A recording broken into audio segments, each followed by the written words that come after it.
Estamos de volta com a Programação Nacional. Hoje nós estamos conversando aqui com o padre Dário Bossi, ele que faz parte da Justiça nos Trilhos, lá no Maranhão. Nós estamos falando um pouquinho sobre a extração de minério que ocorre naquela região, lá em Carajás, e o futuro dessas pessoas que moram, né, às margens desses trilhos, né, de onde corre aí o trem. Bom, nós estávamos falando um pouquinho sobre o futuro dessa extração. O senhor falou que acelerou assustadoramente, agora está vindo a duplicação, né, desses trilhos. Quer dizer, nós estamos tendo uma extração exorbitante. Sim. Vai chegar uma hora que isso vai acabar, como o senhor estava falando no bloco anterior, porque não é que nem plantar novamente. Exatamente. O que vai fazer com o futuro desse povo que mora lá? Essa é a grande pergunta. Temos poucas experiências de minas já em exaustão no Brasil, e o que fica é um grande buraco, que é um buraco não só físico, mas é um grande buraco na economia, na organização social e política daqueles territórios. Existe também em outros países uma experiência que é chamada a maldição dos recursos. Quer dizer, nos países onde foram descobertas as maiores jazidas, determinou-se em volta, nos territórios onde essas jazidas estavam, os piores índices de pobreza. Por quê? Porque, em geral, a riqueza dos territórios, as commodities, os bens naturais, não servem, não são destinados para aqueles mesmos territórios, e sim servem para ser escoados. A economia do Brasil está se baseando muito sobre isso, né? O escoamento para fora de todos os nossos bens. Eu vou extraindo o tempo todo o minério de ferro que é levado para a China. Exatamente. É uma lógica neocolonial, porque se repete 500 anos depois, claramente com uma tecnologia muito mais sofisticada e com ritmos, com transportes internacionais muito mais sólidos, aquilo mesmo que tinha sido o saque dos recursos iniciais no Brasil.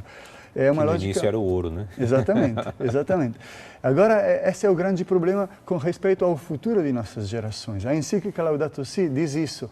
A política e a economia, se não começam a pensar na linha das próximas gerações, são irresponsáveis, são cegas, né? O Papa diz, qual será a coragem e a responsabilidade de um político quando não poderá dizer que pensou para as gerações futuras, né? Quando a política pensa só em si mesma, não vai dar muito fruto. E é isso que, em nossa compreensão, está acontecendo, sobretudo nessas periferias mais escondidas do país.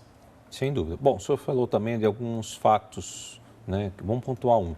Atropelamento naqueles trilhos. Eu acho que eu fiquei assim estarrecido quando o padre falou para mim aqui no intervalo, gente, a quantidade de atropelamentos que ocorrem nos trilhos, né, das pessoas que moram à beira dos trilhos. A taxa de 3, como é que é mesmo? Nos últimos 5 anos houve uma média de 2 pessoas atropeladas e mortas pelo trem de minérios a cada 3 meses. A cada 3 meses, 2 pessoas falecem, Sim. Fora os acidentes que acontecem, né? Os dados da ANTT, por exemplo, nos lembram que em 2010 teve 34 acidentes só na estrada de ferro Carajás e deles 10 com morte. Isso mostra uma certa irresponsabilidade com respeito à proteção do acesso. É um exemplo bastante concreto de quanto o interesse principal esteja, por parte da mineração e também dos governos locais, em escoar minério e não em favorecer a convivência das pessoas, né? Então, bastaria pouquíssimas coisas para garantir uma maior segurança. O Ministério Público Federal denunciou isso numa ação civil pública recente, de dezembro de 2015, exatamente solicitando à empresa Vale e à ANTT de explicar o porquê dessa insegurança toda numa estrada de ferro que é em concessão a elas, né? Então, que é uma estrada de ferro do poder público, que o poder público tem dever de administrar e controlar, e que a empresa tem como concessão o dever de evitar que haja acidentes e outros acontecimentos perigosos para a população. O padre Dário está citando aqui a ANTT, a Agência Nacional de Transporte Terrestre, gente, só para a gente se situar aqui um pouco, que é o órgão responsável fiscalizador por todo o transporte no país. Exato. Bom, por que ocorre tantos atropelamentos assim? Falta sinalização, não tem...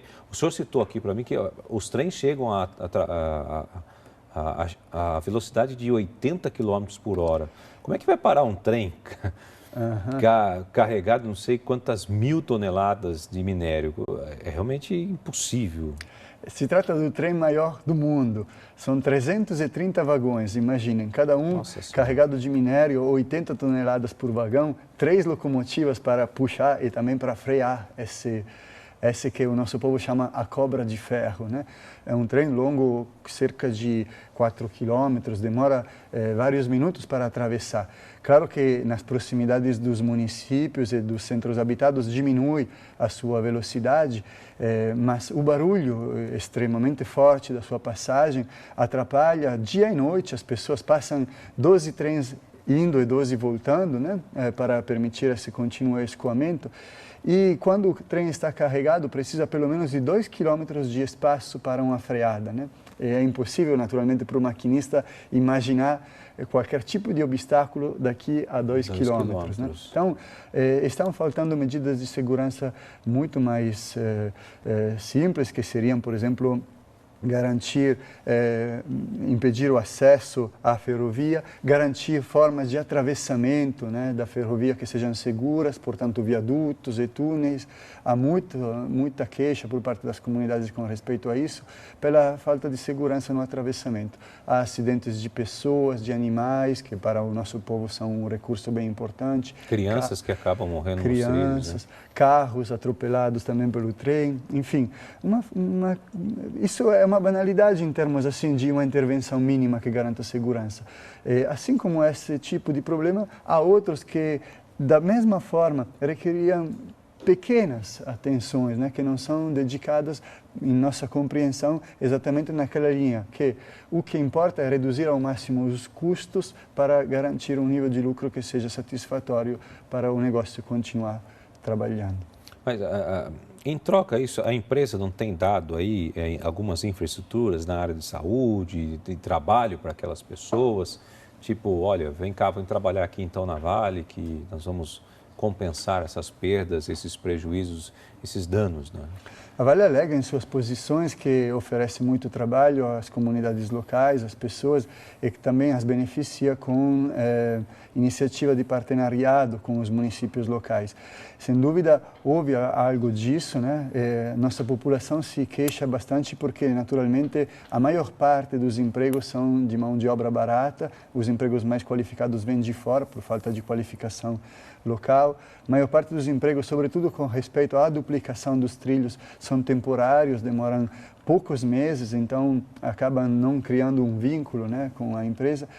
Uma boa parte desses empregos são terceirizados e, portanto, com condições de trabalho menos seguras e também qualidade de trabalho menor.